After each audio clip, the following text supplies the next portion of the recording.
Om Purnamada Purnamidam Purnahat Purnam Mudachyate Purnasaya Purnamadaya Purnameva Vashishyate. Om Shanti Shanti Shanti.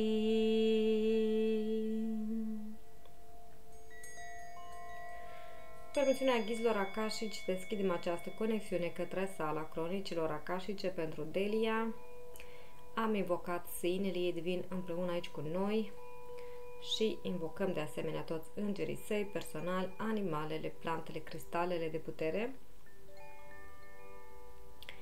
Invocăm și toate sinele divine primordiale cu care Delia dorește astăzi să își verifice conexiunile la nivel de suflet. Și invocăm toți maestrii ghizii, arhanghelii, spiritele ghet care vor, pot și trebuie să fie alături de noi în această conexiune. Declarăm că în această călătorie facem voința divină 100% prin orice intenție, amprentă energetică, gând, vorbă, acțiune, privire, gest, context, concept, idei și emoții. Ne vor sprijini astăzi cristalele de cuarț lemurian, cuarț roz și petalit. Voi extrage acum și 4 carturi cu 4 cristale multidimensionale care se vor activa în camera de vindecare. Și acestea sunt Atoros, cristalul navii de lumină a Universului. Al doilea este Tarados, cristalul păcii, energia lui Adonai Ashtar numărul 28. Gesha, cristalul Venus, energia îngerului iubirii, numărul 44. Și Anteia, compasiune. Mai extrag și încă un cristal din partea sinelui meu către tot acest grup de suflete, iar acesta este Sol Havana, cristalul sunetului perfect, cristalul respirației sursei divine. Mulțumesc! Delia dorește să facem această călătorie cu scopul de a aduce câteva informații despre încarnările sale. Ne întreabă cu ce abilități spirituale a avut în viețile trecute,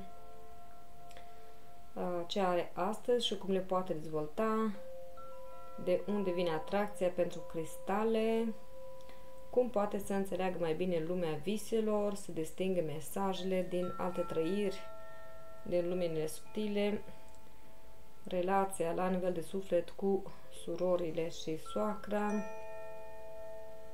Spune că dorește să își îmbunătățească memoria și vederea, dacă există blocaje financiare, ce legătură are cu Grecia și Egiptul, dar și Atlantida și Lemuria.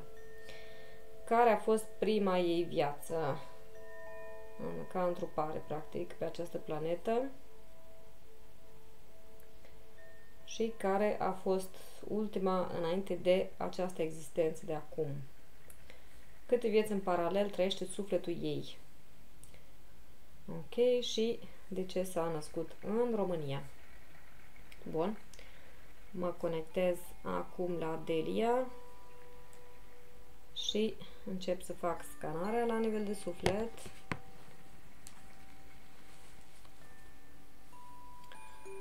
Delia m-a conectat în corpul ei vibrațional cel mai înalt, acesta fiind mandala universală a energiei sale, dar în același timp această energie este întrepătrunsă cu o mandală mult mai mare. Este așa o imagine fractalică, da? O micromandală într-o macromandală. Și ceea ce văd sunt așa ca niște sfere. Mă aflu ca într-un câmp cu sfere. Iar aceste sfere se extind la infinit în toate direcțiile. Și în toate aceste sfere observ ca și cum ar fi replici infinite ale acestui univers cu toate situațiile și toate variantele care se întâmplă simultan.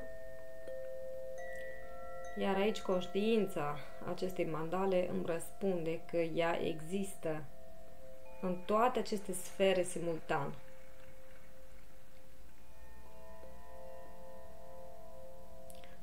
Iar acest câmp de sfere mi se spune că variază. Uneori aceste sfere se găsesc sub formă de condensații spiralate, alteori sub formă de cercuri concentrice, alte forme sub formă de caleidoscop și așa se văd ca niște oglinzi rotindu-se între ele mai mereu. Paragonul care mi este adus aici este cel tot al florii, da? Mandala văzută ca o floare și mi se spune că ceea ce întreabă Delia este ca și cum ai întreba o petală când există.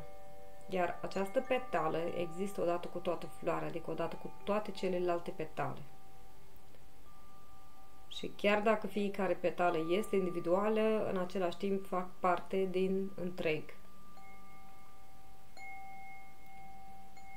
Ok, și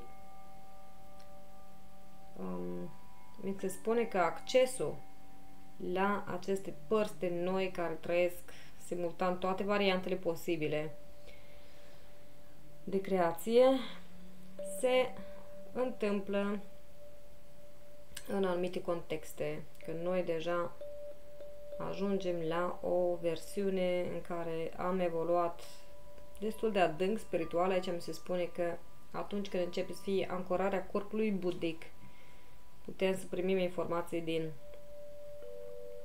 celelalte realități paralele și așa mai departe, adică începem să avem acces la eurile noastre din acele locuri. Mi se spune că cel mai simplu, acest lucru se întâmplă de obicei noaptea, pentru că noi suntem mai relaxați, receptivi și nu opunem rezistență sau nu suntem ocupați cu alte treburi și că visele prin care noi ne vedem în alte locuri, poate unele sufletele care le cunoaștem aici sunt și acolo, dar se întâmplă lucruri ușor diferite, da? Deci casa poate este alta, munca poate este alta, sau simțim energia unei persoane pe care noi o cunoaștem, dar acolo fizic arată altfel, deși simțim care e esența acelui suflet pe care noi îl cunoaștem aici, da? Gen, dacă eu simt energia mamei, deși femeia din vis sau chiar bărbatul din vis, pentru că și acolo se alternează corpurile, da? Are din esența mamei. Acea esență aici trăiește în corpul mamei, în schimb acolo eu o vizualizez cu acel corp și o recunosc prin clarsimțire. Deci aici mi se spune și apropo de chestia asta, îmi vine cifra 4 și când ultimele 4 luni a fost o deschidere mai majoră în lumea viselor, în accesarea acestor realități paralele. Mi se spune că s-a decis să fie pus ca o specie de filtru pentru umanitate din mai multe motive. Unul dintre acestea pentru că sunt unele entități sau persoane care știu să circule între dimensiuni și să manipuleze spațiul și timpul și să creeze tot felul de evenimente negative. De aici mi se spune cele care noi le-am cunoscut în lunile trecute ca și deschidere de portaluri masive negative. Da? Și s-a lucrat pentru închiderea acestora. 2. Pentru a da timp corpului nostru, de fapt, să se adapteze la această trecere, întrucât prima dată când accesăm corpul multidimensional, vom accesa viețile noastre anterioare de aici și poate o dimensiune, 2 sau 3 cele mai aproape de noi ca și dimensiuni paralele, întrucât este un flux destul de mare ca și informații vizuale sau trăiri emoționale. Nu toți susțin procesul, da? Și aici ne se spune că trebuie să ne gândim la acele momente când uneori în anumite conjuncții chiar celeste s-au produs astfel de deschideri spre celelalte lumi și persoanele au avut niște stări emoționale sau flash-uri mentale intense sau aglomerații de voci cu vocile noastre care vorbeau despre alte lucruri pe care noi nu le-am făcut aici. Da? Deci uneori se deschid astfel de lucruri și mi se spune că nu toți ar rezista. Deci trebuie să fie o trecere treptată și să se deschide exact atunci dacă eu am nevoie de o informație reală care mă sprijină aici. Dacă eu nu am nevoie de acea informație reală, de dorit să nu cerem deschiderea acestor portaluri doar din curiozitate. Mi se mai spune că portalurile se mai pot deschide dacă un aspect al nostru, da, din acele realități paralele caută o soluție la o problemă și noi suntem acel aspect care deja a soluționat așa ceva, iar el cere către sinele divin să-i ajungă răspunsul, se poate deschide adică portalul și de pe partea cealaltă și noi să fim accesați aici, să ne se ceară să susținem o energie sau să dăm o informație care să ajute dincolo în rezolvarea situației, după care se închide acel canal. Conexiunea poate să dureze iarăși ori pe timpul nopții în vis sau în stare de veche și poate să țină o zi, 2, 3 sau doar câteva momente. Depinde de complexitatea comunicării și despre ce este vorba acolo. Da? Ok.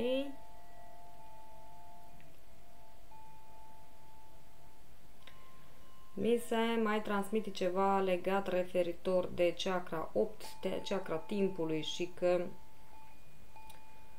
ca și umanitate ușor am învățat cum să gestionăm aceste informații multidimensionale și undeva la nivel de macrocosmos planeta noastră accesează ceea ce putem numi chakra 8 universală, da? Structurile cu toate liniile spațio-temporale și așa mai departe. Ok.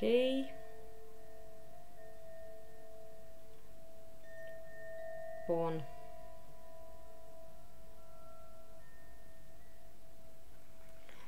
O altă informație pe care o mai vizualizez este cea că pe acest plan de infinit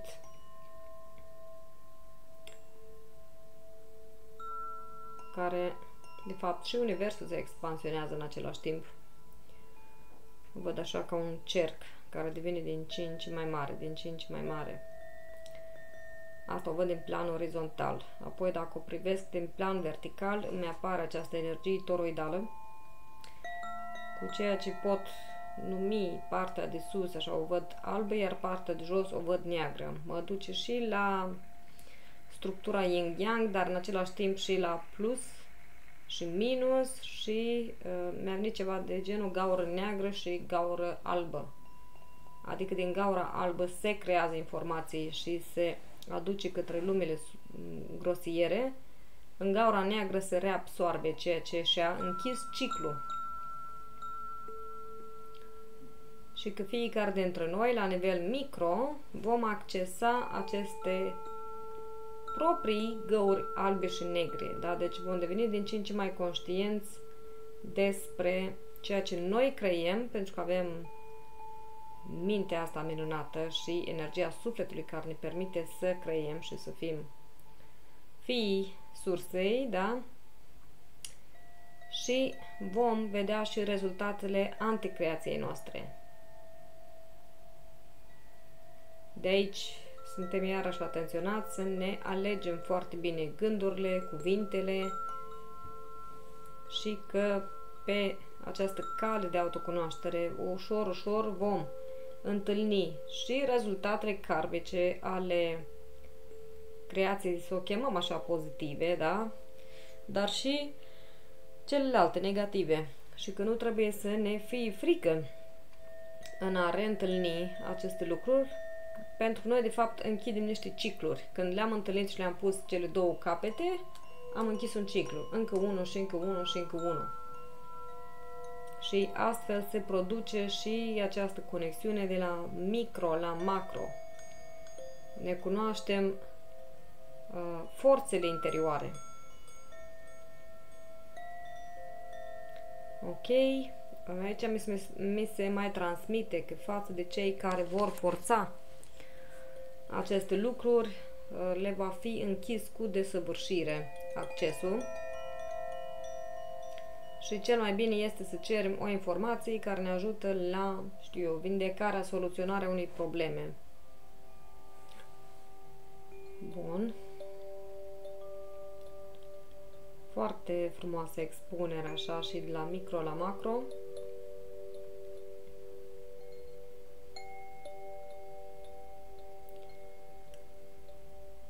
Și o văd așa de la sinele divin care se manifestă în această mandală, e ca o floare de gherghine, da? Deci are așa multe petale și apar în același timp ca un torus, exact, chiar așa se vede. Și mi-am gândit ceva de genul, Delia este pe o petală, este ca o moleculă în acea petală, dar și petala respectivă mai este înconjurată de alte, mai multe celule, da? Care compun, de fapt, aceeași petală. Închipuiți-vă că sunteți pe acea petală și experimentați tot simultan acolo. La nivelul petalei respective, voi iarăși sunteți ca într-o macro suflet cu toate conștiințele din celulelor din acea petală. Ok? Bun. Și mi se spune că da, puteți și să imaginați acea petală ca o linie de spațiu-timp și voi, acele celule care simultan în grupul respectiv experimentați acea linie spațiu-timp de evenimente. După care, când depășiți acea petală, începeți să vă conectați la liniile spațiu-timp de petalele care sunt în jurul vostru și tot așa până cunoașteți toată floarea. Ok.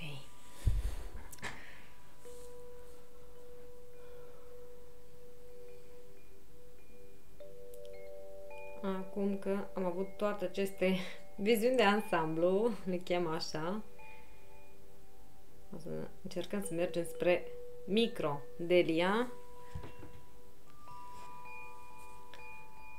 și o să-i fac scanare acum.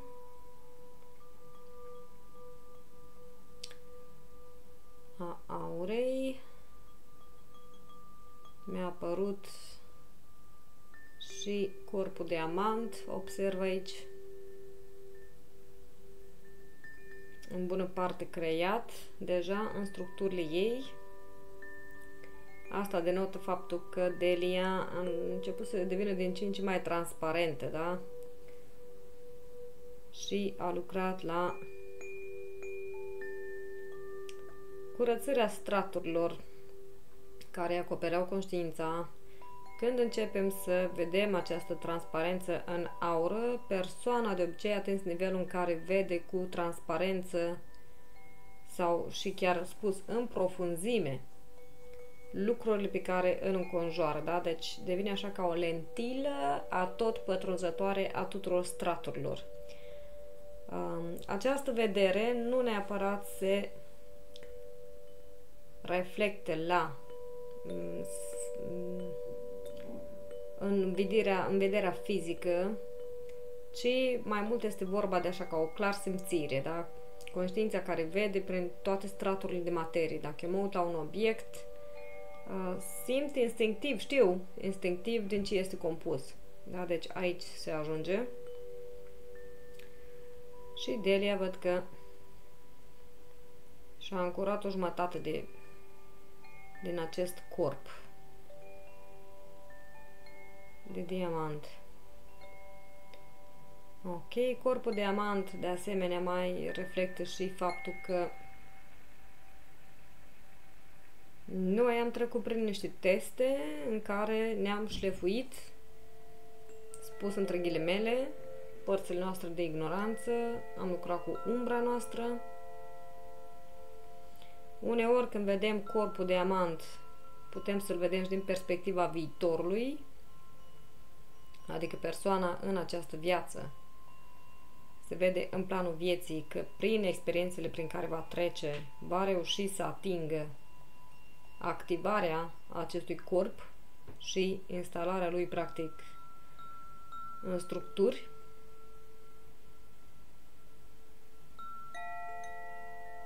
Ok.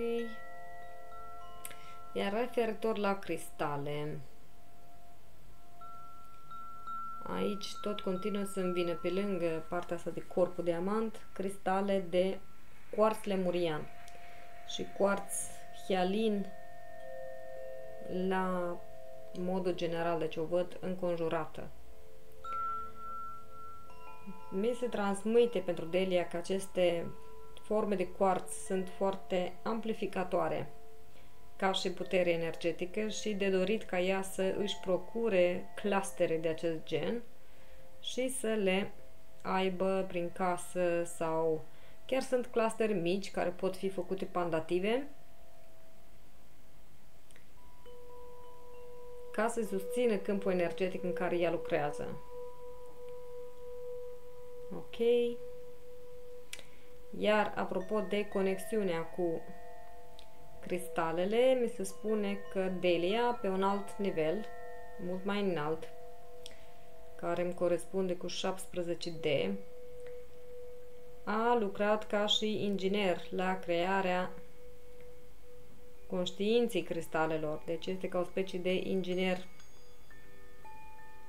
al cristalelor de conștiință.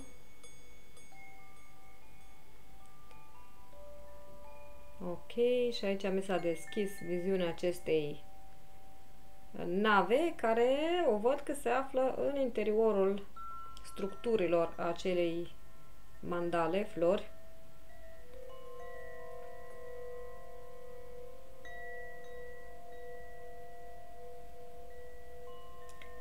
Și aici văd mai multe ființe luminoase, în timp ce manipulează tot felul de raze luminoase cu densități care mai rarefiate, care mai dense,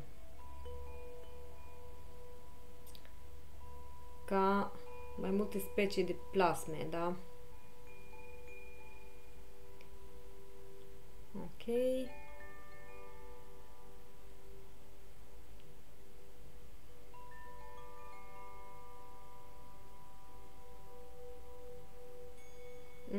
Ei îmi transmit că aceste raze, aceste plasme, de fapt, ei le folosesc pentru a-și construi corpurile.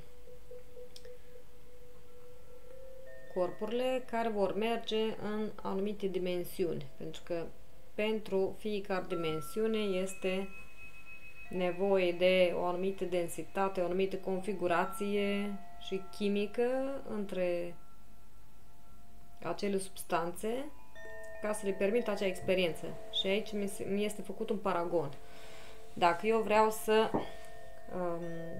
fac submersie acvatică, am nevoie de un tip de protecție, da, acea haină specială pentru așa ceva. Dacă eu vreau să mă arunc cu parașuta, voi avea altă nevoie de haină specială pentru a face așa ceva.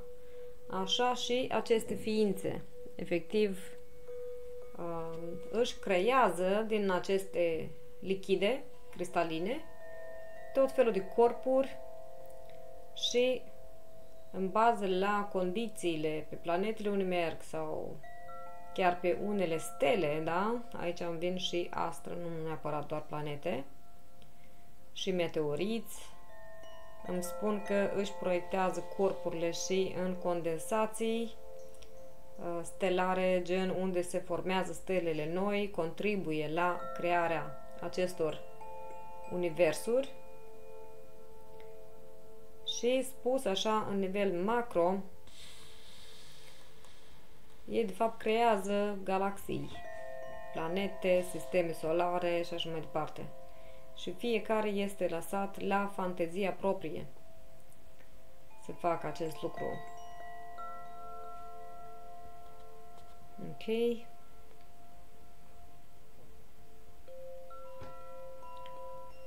Bun.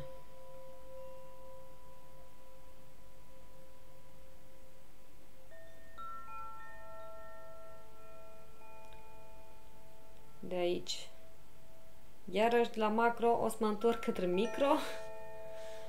Pentru că m-au dus așa pe niște imagini foarte minunate ale galaxiilor.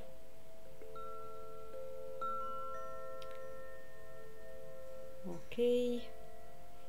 Continuă așa să-mi spună un cor de voci la unison că noi ca și fii descoperim creația tatălui și a mamei și cu materialele pe care le găsim, care sunt un mister. Deci această creație a tatălui și a mamei este un mister. Dar cu cât mai mult ei călătoresc în această creație și descoperă aceste lucruri, cu atât mai mult au posibilitatea de a folosi acele elemente pentru a crea noi lumi. Și efectiv văd ca și cum ei devin și ceea ce putem denumi aceste ființe tată-mamă a unor galaxii. Să-i numim părinții galactici, da? Sau depinde, că dacă doar o singură entitate masculină creează o galaxie, acea galaxie va avea cumva energia respectivă, nu neapărat în cuplu întotdeauna, deși mi se spune că e de dorit undeva să fie un echilibru între ambele. Ok. În același timp, în spatele la toate aceste imagini, eu văd efectiv pe Delia, cum din inima ei spirituală emană așa raze și ies stele în toate direcțiile, ca și cum ea s-ar afla în centrul galaxiei sale proprii. Și mi se spune că da, așa este. Tot ceea ce noi creăm în viața noastră, în jurul nostru, de fapt noi co-creăm această galaxie care ne aparține. Și în ceea ce este în jurul nostru se reflectă și nivele mai înalte. Ok? Iar această co-creație se schimbă și devine pe un plan mult mai înalt și mai armonios atunci când persoana din planul fizic se trezește, spus între ghilimele, spiritual, își parcurge căutările, își accesează prin toate aceste experiențe corpul multidimensional și începe să se fuzioneze în toată conștiința celulelor sale cu sinele divin. Da? Deci dacă noi avem tendința să ne închipuiem sinele divin ca o scânteie undeva adânc în interiorul nostru, da? Care la început așa chiar se vede. Când începem să manifestăm aceste calități divine, această scânteie își mărește lumina, raza de acțiune. Da? Și aceste particule care la rândul lor iese din acele raze solare, din interiorul nostru, creează lucruri armonioase în jurul nostru. Exact așa cum soarele nostru este poziționat și prin simplu fapt că luminează, pe celelalte planete se întâmplă o grămadă de factori, da? De viață pe mai multe nivele. Și este esențial ca acea lumină să fie prezentă. Da? Așa și sinele nostru divin, odată integrat în noi, acesta luminează și efectiv aduce aportul său de energie la galaxia care în același timp se creează în jur. Asta înseamnă familie, asta înseamnă relații, casă, absolut tot. Deci mă văd în vortexul central al acestei galaxii la nivel de suflet, la nivel de inimă, pardon, care se învârte în jurul Deliei și ea, în această galaxie, va avea acces la toate cauzele și efectele care le-a creat.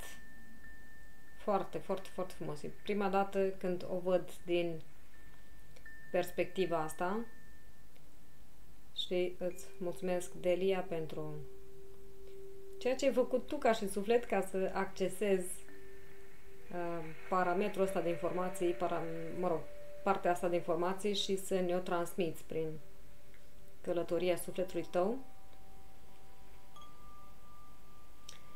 Și da, mi se confirmă că ți-ai ancorat corpul galactic. Mi se mai spune încă un lucru aici foarte interesant, și anume că atâtea persoane câte sunt pe o planetă, da, câte ființe suntem, fiecare dintre noi este o galaxie care se reflectă în cer. Și dacă noi vom privi imaginea galaxiilor, vom putea să ne privim corpul nostru galactic, dacă nu avem vederea interioară, da, activată, și sau este destul pur și simplu să dăm intenția, mi se spune, de a vizualiza mental cum este galaxia noastră personală, aici mă refer. Pentru că ulterior, pe următorul nivel, creiem din mai multe galaxii una mai mare. Bun.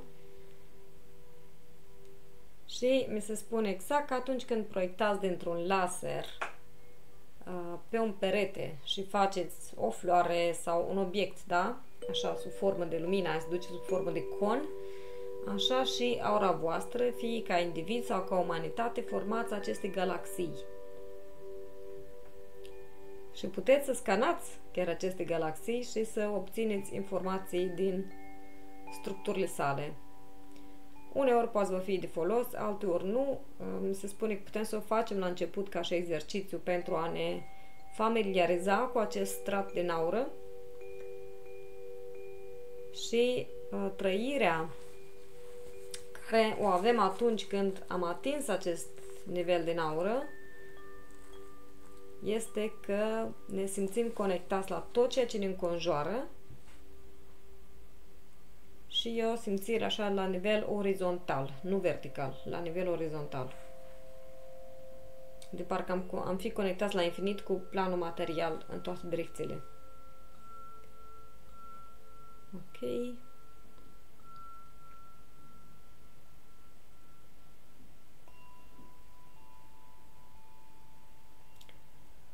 Bun, întorcându-ne la zona cristalelor, eu aici trec prin corpul tău galactic, practic, și văd toate versiunile tale din toate direcțiile, ocupându-se de toate profesiile, toate lucrurile, da, e foarte interesant cum se percepe. Și în momentele astea îți dai seama că tu ești aici în lumea ta și chiar ai versiunea ta de aici în care îți dă voie în fiecare zi să creezi ceva nou. Trebuie doar să vrei, adică noi trebuie să învățăm cum să lucrăm cu intențiile noastre. Iar planul intențiilor se află în chakra inimii spirituale. Să ajungem să cunoaștem intențiile care pleacă din inima noastră spirituală. Și să co-creăm prin aceasta. Apoi vom vedea efectiv miracolele și în planul fizic. Doar că pentru a ajunge acolo e acest drum de autocunoaștere în care ștergem, cum am mai spus, de pe geamul nostru pătat și aburit de reguli sociale, credințe, pattern-uri, tipare, concepte și așa mai departe. Deci trebuie trecut prin toate acele straturi, care este și asta o formă de cunoaștere. Exact ca un medic care, dacă vrea să profeseze, trebuie să cunoască în detaliu toate organele, da? Așa și noi. Dacă vrem să accesăm aceste lucruri, trebuie din tâi să ne cunoaștem în detaliu pe noi înșine. Și aici mă întorc la fraza care mi spune uneori că dacă noi avem tendința să căutăm în afară, dacă am căutat înăuntru nostru, m-am descoperit că suntem cea mai minunată enciclopedie și plină de informații și de toate. Noi chiar este stocat toată memoria la toate aceste lucruri. Și Și uneori, în trăirile noastre, putem chiar să experimentăm starea de conștiință a cristalelor, a plantelor, a copacilor. Putem să avem asta în timp de vis sau chiar în timp conștient. Și aici vreau să povestesc despre o întâmplare pe care am avut-o câțiva ani în urmă, în care pur și simplu am simțit că mă ia o durere de cap. Aveam senzația că cineva mă trage așa de păr, parcă vrea să-mi smulgă ceva din cap, da? Nu reușeam să văd ce mi se întâmplă.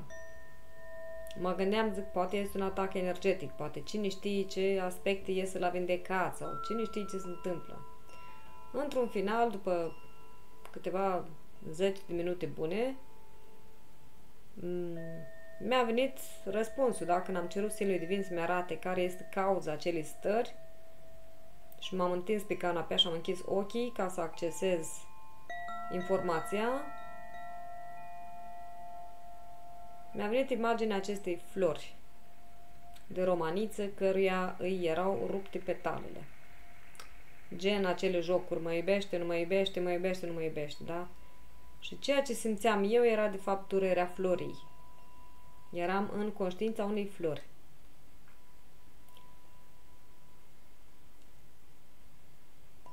Iar aceste experiențe noi putem să le avem de lungul vieții noastre spontan. Uneori putem să ne simțim ca un fir de iarbă sau ca un spic de grâu copt, matur, ca un fruct în copac, să ne simțim în interiorul unei insecte sau a unui șarpe sau a unei broscuțe. Deci chiar când ne se expansionează corpurile energetice, noi simțim toate aceste nivele de conștiință.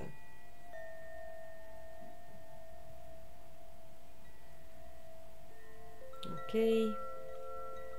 Acesta și este un semnal că am ieșit din ceea ce putem numi sufletul nostru individual și ne conectăm la sufletul cosmic.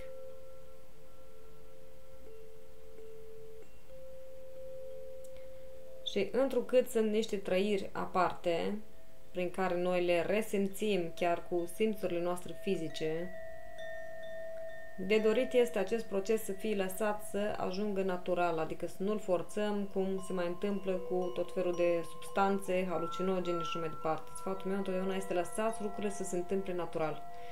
Luați-vă timp pentru a medita cu voi înșivă, lucrați cu gândurile voastre să devină din ce în ce mai armonioase cu tot ceea ce este în jur. Încercați să fiți iubitori și cu toți semenii voștri, cu tot ceea ce vă înconjoară, cu voi înșivă. Și aceste experiențe pur și simplu vi se vor deschide treptat.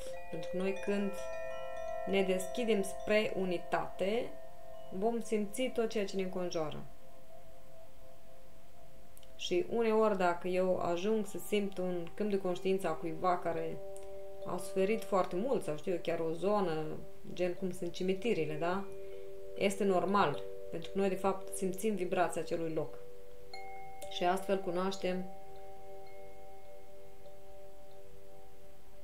toată paleta asta de energii. Bun, mă întorc înapoi la Delia și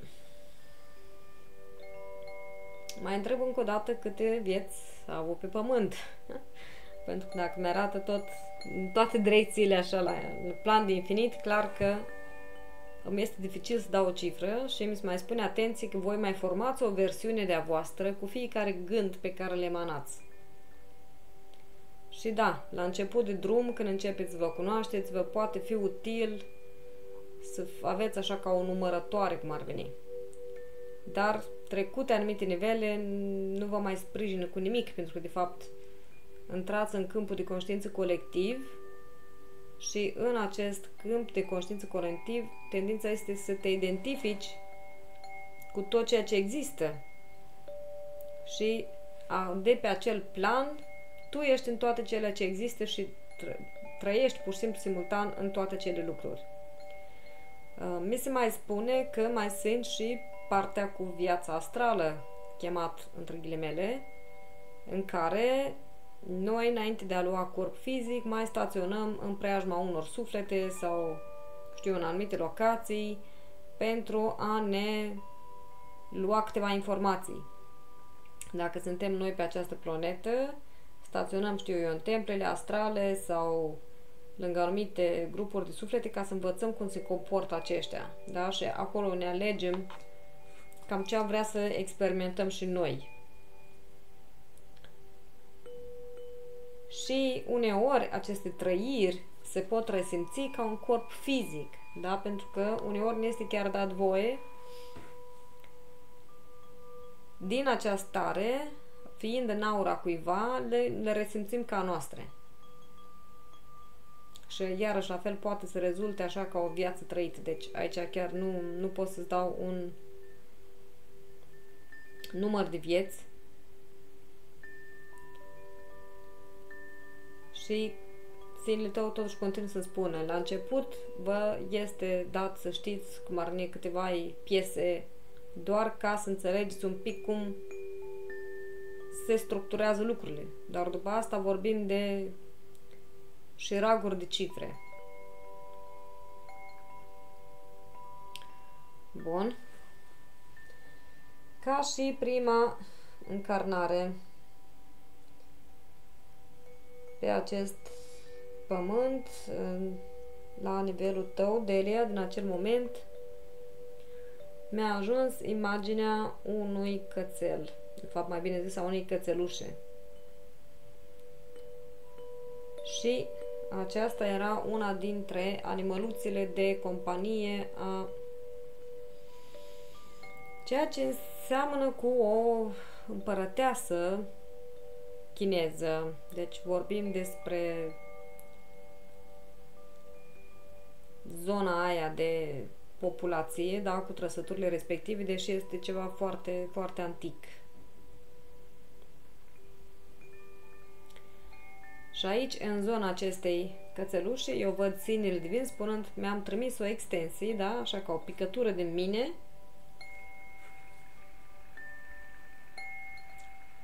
și trăiesc prin acel corp. Apoi, în următoarele forme, voi proiecta din ce în ce mai multe picături. Sau, uneori, m-am împărțit și în mai multe corpuri simultan, chiar și de animale sau chiar și de oameni.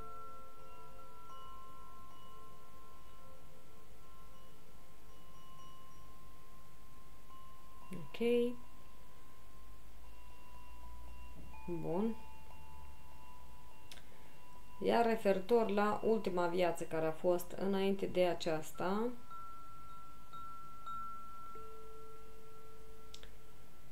îmi apare scris Japonia. Ceea ce este interesant că simt așa ca o schimbare de energii între trei dimensiuni paralele.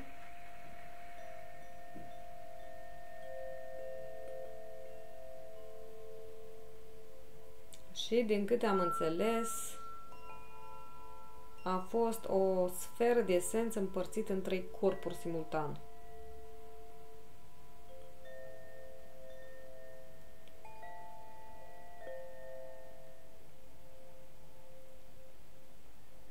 Ceea ce este interesant aici că eu văd această bătrână în Japonia.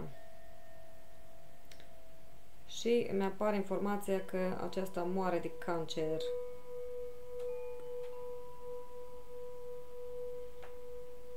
Iar faptul că și-a autoblestemat corpul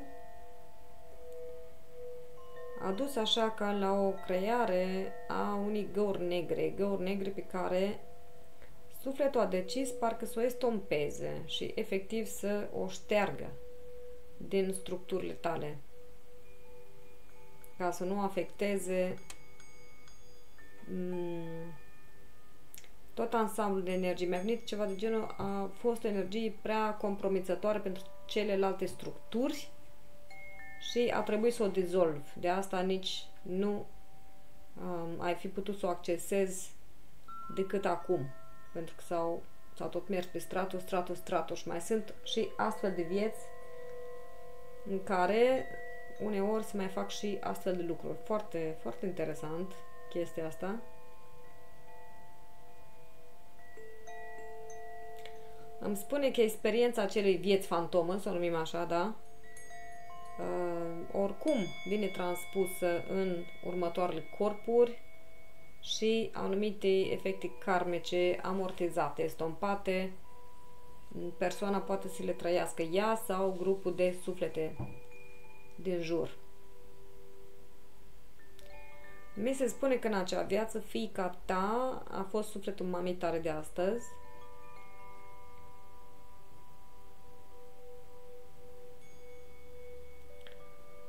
Și că aceasta, practic, o văd în timp ce trimite corpul mamei spre incinerare, pentru că nu o suportă să vadă cadavrul ei în timp ce se descompune. Îmi spune că nu a reușit să ia legătura cu mama ei, întrucât din cauza bolii aceasta s-a înrăit așa foarte mult și oricât ea n-a încercat să o aducă înapoi spre conexiunea cu sursa, nu a reușit. Ok.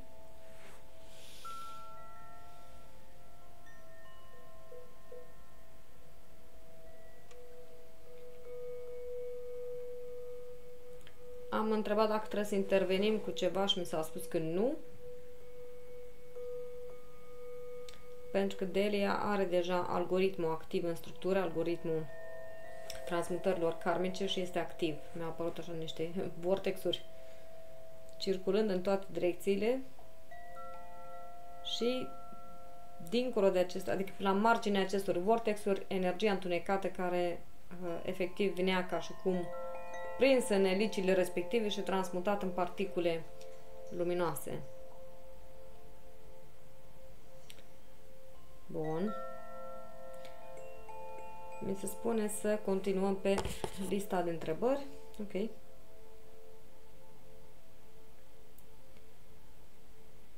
Mă voi întoarce la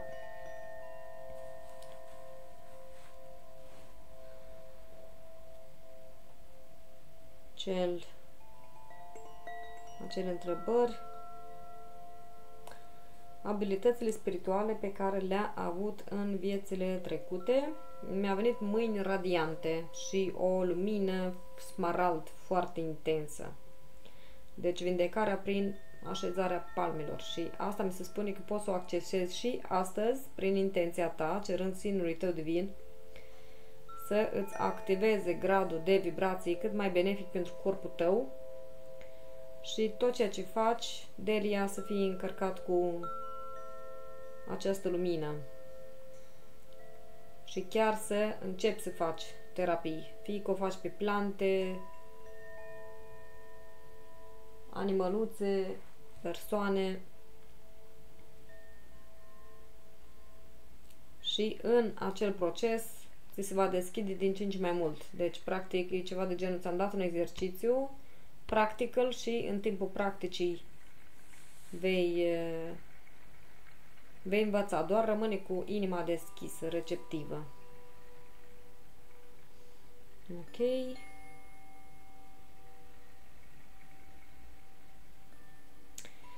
La îmbunătățirea memoriei și vederii,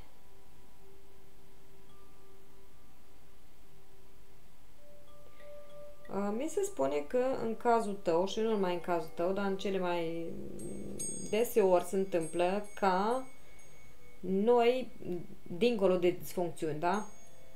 Dincolo de anumite disfuncții biologice, clar, mai există un motiv pentru care avem starea asta că uităm lucrurile. Pentru că focusul nostru trebuie adus pe altceva, da?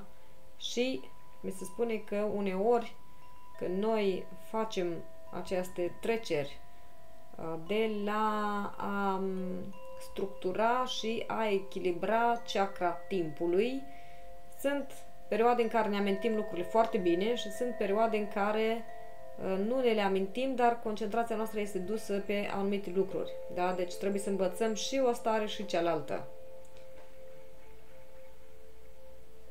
Ok, este ceva legat și de stăpânirea liniilor temporale, mi se spune, de chestia asta. Și că atunci când vrem să ne aducem aminte un lucru, clar trebuie să cerem să ne fie, adică să ne aducem clar aminte acel lucru sau să chemăm acel aspect care deține informația să vină către noi să ne ajute să ne amintim acel lucru.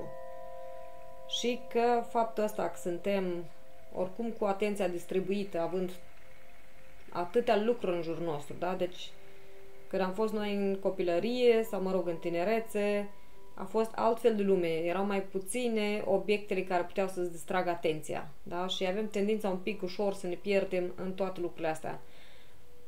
Dacă dăm foarte mult, și aici e de dorit de făcut pe perioade, ca și formă de exercițiu, da? Mă duc în mijlocul lumii și observ din toate direcțiile și voi simți efectiv chiar și cum parcă planul mental mi se epuizează când stau mult în locuri aglomerate, după care mă duc într-un, în mijlocul naturii, într-o zonă mai separată, în care sunt doar eu singură și observ cât de centrată și focusată sunt pe mine, da?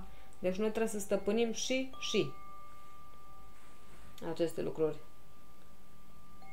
Și să încercăm să nu irosim cum ar veni energie mentală.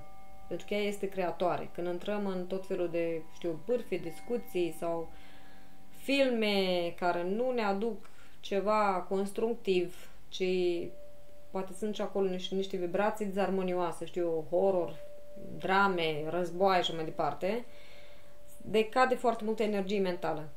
Și ar trebui de evitat să ne mai uităm la așa ceva, pentru că noi prin privire de fapt ne conectăm la acele informații.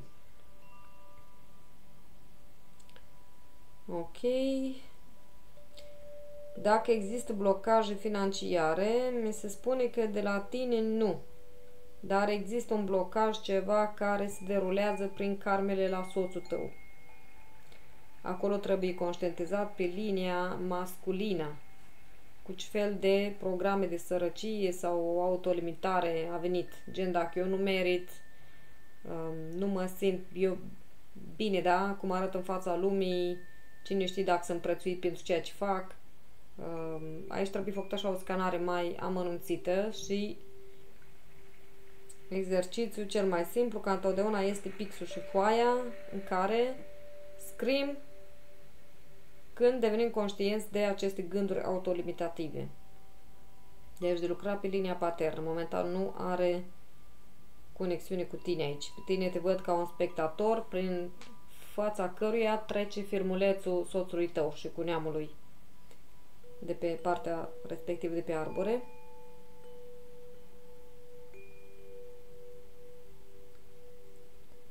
Ok.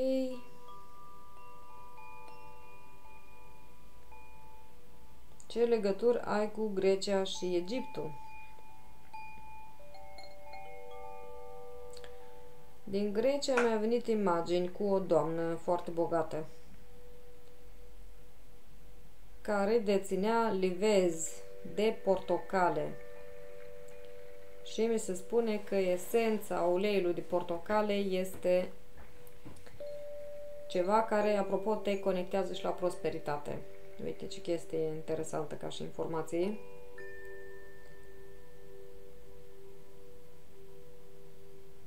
Iar cu Egiptul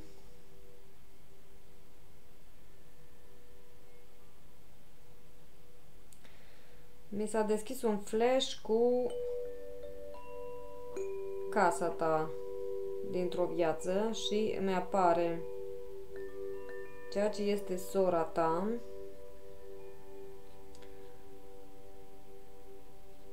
pardon, soacra, din poză, ca fiind mama ta din acea viață. Această mamă lucra undeva la o altă doamnă care era o supusă la curtea faraonului, da?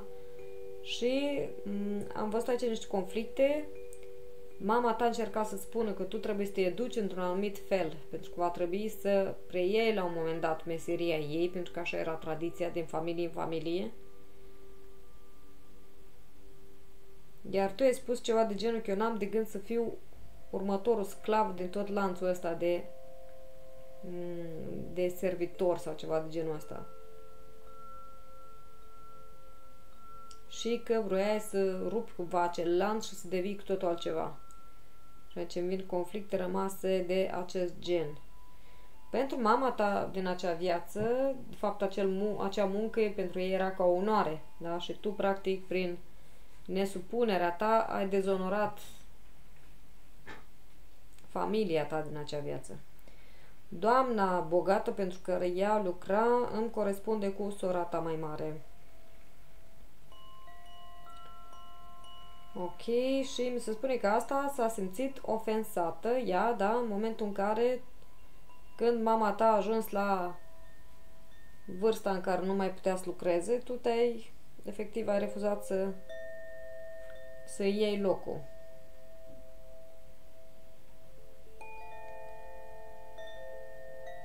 Și mi-a venit așa ca o formă de respingere. Bun. Văd că odată conștientizată informația, a și venit un vortex din ăla cu algoritmul să transmute foarte frumos. Bun. De aici, din Egipt, nu mai ies alte informații.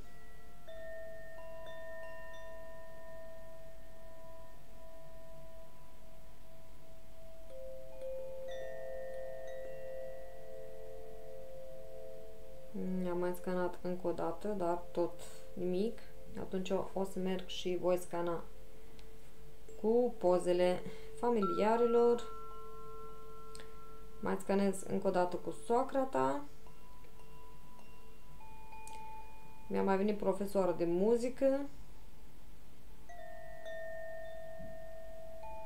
Și anume de chitară.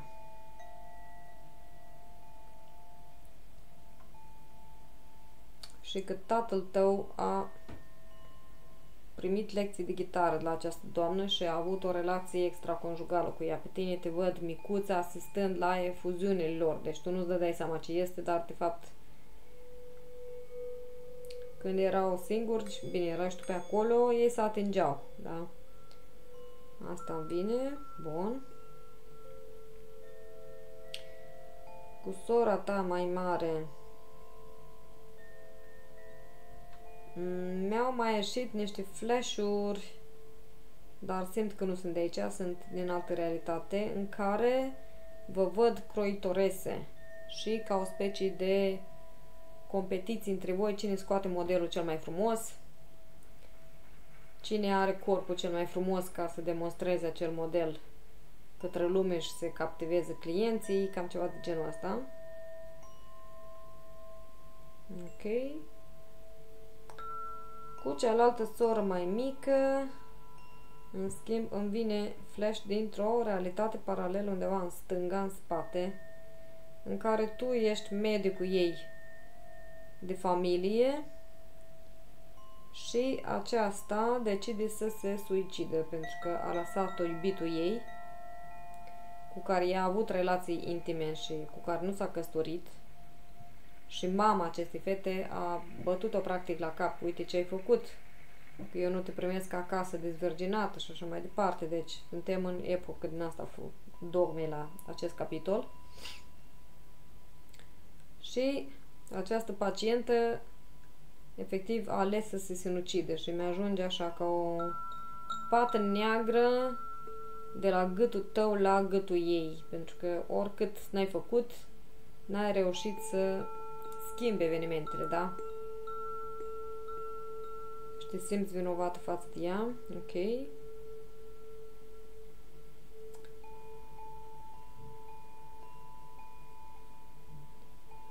Oricum să știi că în această soră simt că pattern-ul ăsta s-a mai repetat la ea. Undeva are așa ca o specie de gaură neagră. Și la inimă și la gât a avut mai multe trăiri în asta de trădări, umilințe, rana umilinței și faptul că nu s-a simțit a nimănui, neiubită de nimeni. Și această, că se simte abandonată, câteodată se traduce ca și un comportament de respingere. Dacă eu vreau să vin să-ți demonstrez că te iubești și vreau bine, nu mă primești în brațele tale. Sau poți zici, hai, lasă-mă tu și cu afecțiunea ta, da? Deci ceva de genul ăsta. Ok. Bun, mergem la următoarea poză. Domnul cu cămașa, mi-a venit frate mai mare și ginere. În altă viață.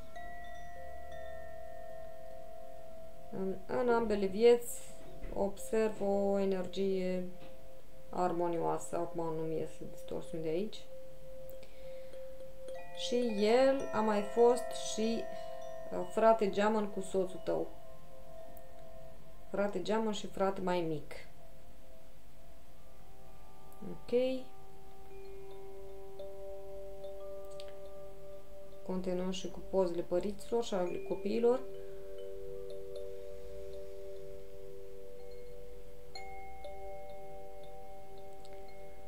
La tatăl tău mi s-a deschis ceva foarte vechi.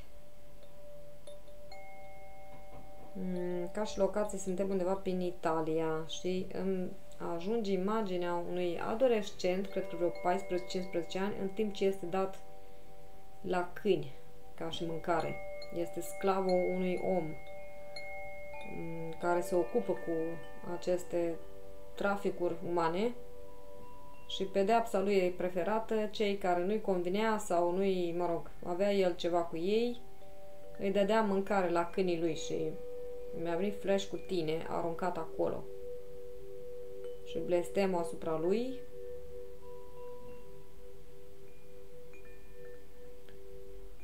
Ok. Și aici văd că se activează algoritmul și lucrează.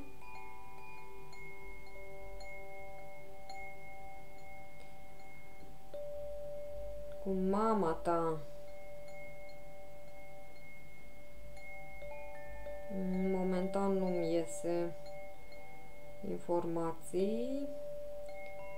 Bun, mergem către copii.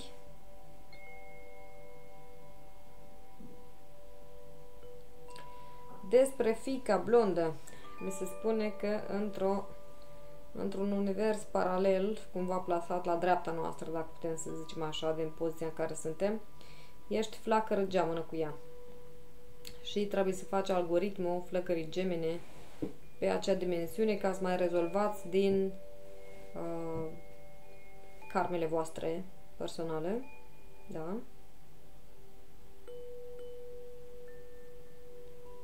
Și că aceste karme de acolo uneori vă afectează și dincoace. Bun. Da, interesantă conexiunea cu flacăra geamănă, întrucât nouă ne vin informații și din alte dimensiuni despre conexiuni pe care le-am avut. Și de obicei, când suntem unul lângă celălalt, vor veni ceea ce avem de vindecat, ce avem de închis, ciclurile. Și asta poate să pară dificil și conflictual. Dar dacă cele două suflete sunt implicate conștient în proces, se închide mult mai rapid. Bun. Cu cealaltă fiică iese conexiune cu mătușa ei acum, sora cea mare, mamă și fiică. Și că tu ai văzut această femeie cu fiica ei în altă viață și ți-ai dorit-o, adică mi-aș fi dorit și eu să am așa o fată. Și asta mai este un motiv pentru care ea să mai află aici cu tine. Ok, hai să vedem cu cealaltă fetiță.